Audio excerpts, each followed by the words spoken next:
Makofi. Makofi mengi.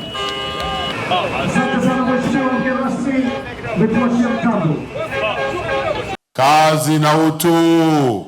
Mradi wa ujenzi wa kiwango cha lami wa barabara ya Songea hadi Makambako, sehemu ya Rutukira hadi Songea au Songea hadi Rutukira, pamoja na barabara ya mchepuo wa Songea kilomita 16 ni mradi wa kimkakati unaotekelezwa na serikali kwa kushirikiana na Benki ya Dunia kupitia mradi mkubwa wa Tanzania Transport Integration Project, yani TANTIP, kwa gharama ya jumla ya shilingi bilioni 158.7.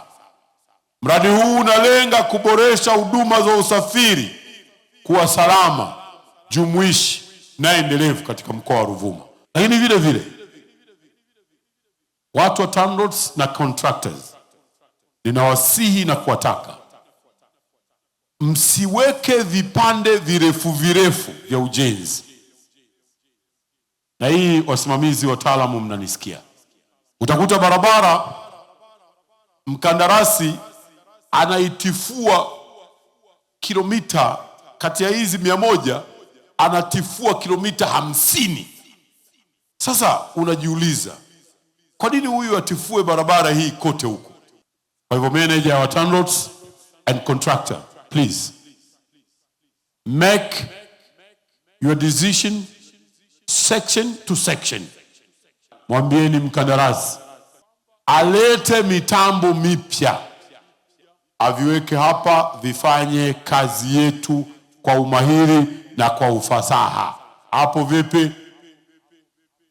Tunataka pia kasi yake iendane na kiu tulionayo sisi wananchi wa hapa Songea, Ruvuma na Tanzania kwa ujumla. Maana mradi huu si wa watu wa Songea peke yao, mradi huu sio wa watu wa Ruvuma peke yao, mradi huu ni wa Watanzania wote.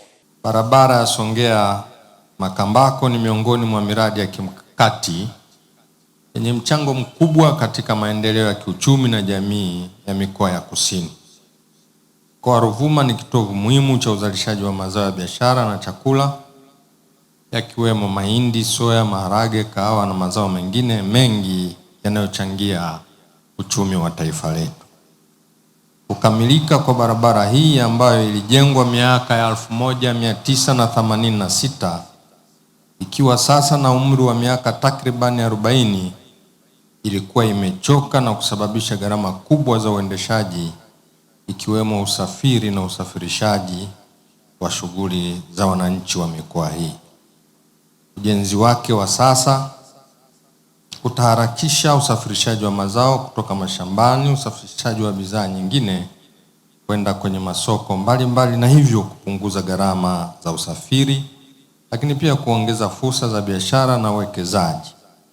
Ndugu zangu Wanasongea, barabara hii inakwenda kufanyiwa ukarabati mkubwa, kuongezwa upana, kuweka lami nzito, kuweka njia za waenda kwa miguu, lakini pia kuweka taa. Kwetu sisi Songea mjini itaanzia pale kwa mkuu wa mkoa, tutakwenda mpaka Sanangula. Tunakwenda kupata barabara ya kisasa. Barabara hii itajengwa kwa jumla kilomita 116. Tutajenga daraja kubwa moja, tutajenga madaraja madogo kwa maana ya box culvert 11. Tutajenga makalavati madogo kwa maana ya pipe culvert mita 2436. Upana wa barabara huu ambao ilikuwa changamoto kubwa ya kuleta ajali, sasa tutautanua kutoka mita 6 ambazo zipo sasa hivi mpaka mita 11. Pia Mheshimiwa Waziri, tutajenga taa za barabarani zipatazo 2224. Ni idadi kubwa ya taa za barabarani.